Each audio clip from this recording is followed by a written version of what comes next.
things finally change. But Tomo, moving from the West Country then, let's go to South London. Let's go to the Brown Caps of Surrey County Cricket Club. Now, in terms of transfers, Surrey, to be fair to them, have had quite a busy off-season. So in terms of players coming into the club, they've got Cam Steele from Durham. He was on loan at the club last summer. He's now made the move permanent. Chris Jordan has come back to Surrey from Sussex, which is a massive, massive deal, in particular for white ball cricket. And Frankie Worrell has made the switch from Gloucestershire to Surrey, heading into the 2022 summer. In terms of outgoings, as well for the Brown Caps, some pretty big ones, it has to be said. Mark Stoneman making the switch from the Brown Caps to the Saxes. He has moved to Middlesex County Cricket Club ahead of this summer's county championship. They had a few releases as well, with the likes of Liam Plunkett and Jade Dernbach being released from their contracts, and club veterans Ricky Clark and Gareth Batty have now unfortunately retired. So Tomo, again, on this similar theme which has been recurring throughout the podcast, Surrey, an interesting side which are obviously characterised and identified by all of that star talents and international quality players. How do you assess their chances heading into this summer? Because they had a bit of a mixed campaign in 2021. People are going to get upset with me, aren't they, if I keep saying this club's got a great chance of winning the championship? But they have. They do, yeah. They have. If they've got full availability and stay injury free, which is difficult in modern cricket when you play 5 million games every summer. But if they do stay pretty injury free, they've got a good shout. Rory Burns obviously hasn't been on this England tour, but may well play again for England at some point in the summer. But he's going to have a massive role to play. He's going to be county championship captain, and he'll probably play more championship games this season than he did last year, because he's going to be wanting to get back in that England setup. So he's not going to be back in the England side straight away. So he'll be playing more county championship cricket. So Surrey have got their opening batsman who's been tried and tested and has got test match hundreds or 100. Hundreds. He's got a couple. Yeah, I thought he had. And I actually think an exciting player, really. You've got all those big names. I think, Will Jacks, who's obviously whacking it in white ball cricket, whacked it in the Bangladesh Premier League for Chattogram Challengers. I knew you'd get that in there. But he's not gone to the IPL so he can play red ball cricket. And actually, part of the way Will goes about it is he's trained super hard and he's always practicing getting into good positions. So I've got no doubt that Will will do super well in red ball cricket as well. He's a fabulous player at spin. So I actually think with Will Jacks batting at 5 or 6, Surrey have got a good shout there. They have indeed. And obviously we can mention those star names, the likes of Burns, Hashim Amla as well. Just to read out his stats from last summer, 994 runs at 58.47. Hashim Amla is absolutely legendary. Cannot wait to see him back in action in this year's championship.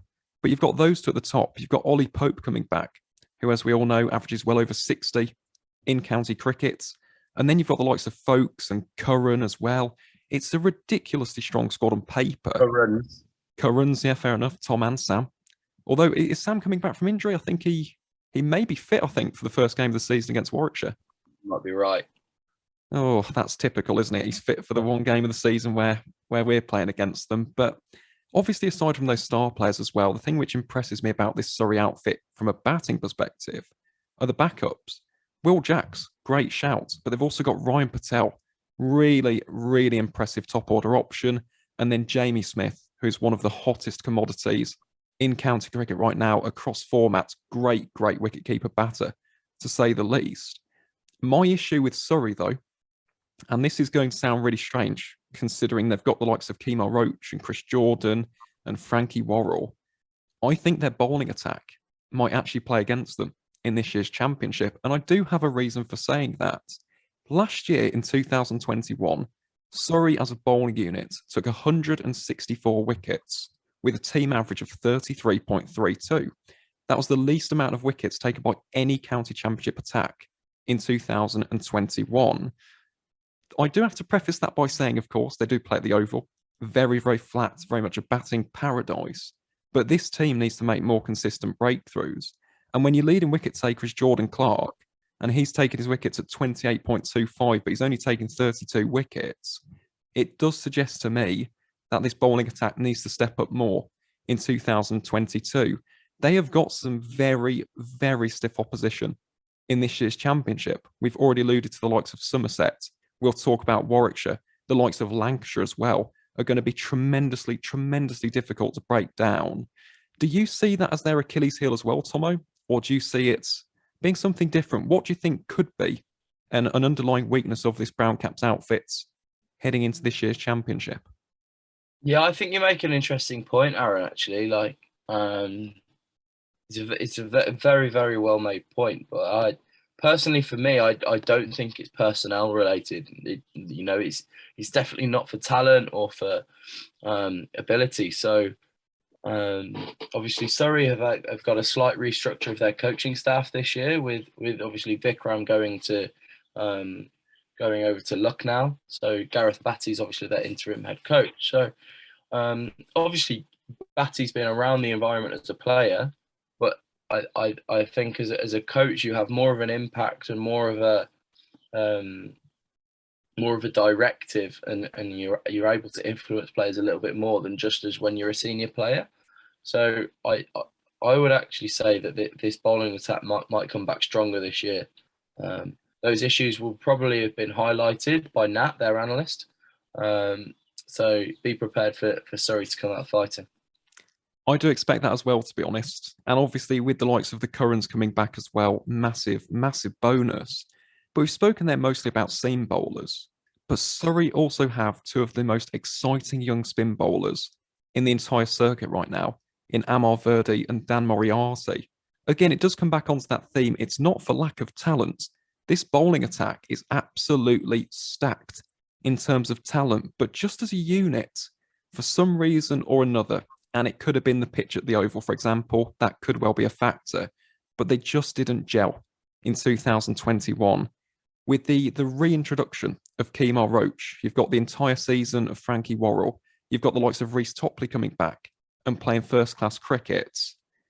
I do fancy their chances. And again, we're going to say that a lot throughout both of these preview shows, but Surrey, and it is a big if they can retain those star players and they're not playing for England, and if the rest of that team can stay fit and healthy for the entirety of this summer, that is a seriously, seriously strong squad at the Brown Caps' disposal. And Tomo, again, a very tough question. I admit this. But player to watch out for, who on earth are you going to select from a Surrey perspective?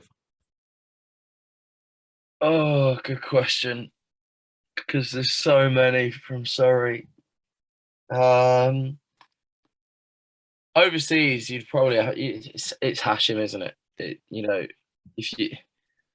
I remember a time we were, last season during the championship, we were off for rain at Warwickshire, and we were just sat in the dressing room watching Hampshire. Was it Hampshire? Surrey were playing someone, and It was Hampshire. yeah, and he was literally 5 not out from about 140 balls. That takes some temperament, doesn't it? Mm-hmm. Wowee. Yeah, he's got such a strong mind for red ball batting. So I think he's going to be the main man. I think in terms of local players to watch out for, I think it's either going to be Rory Burns or Will Jacks. Obviously Rory Burns has got a point to prove, and he'll be wanting to play this championship and say, look, hey, I actually am the best opener in England. You should have picked me. So I wouldn't be surprised if Rory comes out and makes some big runs. Well, fingers crossed for the Surrey faithful that will be the case. Of course, obviously a massive fan favourite down in South London, and rightfully so. He's been absolutely outstanding for Surrey over the years. Again, it hasn't quite worked out for England, but He is an excellent player, isn't he? He is. Just hopefully not in game one against the Bears, eh? Yeah, fingers crossed. Fingers crossed.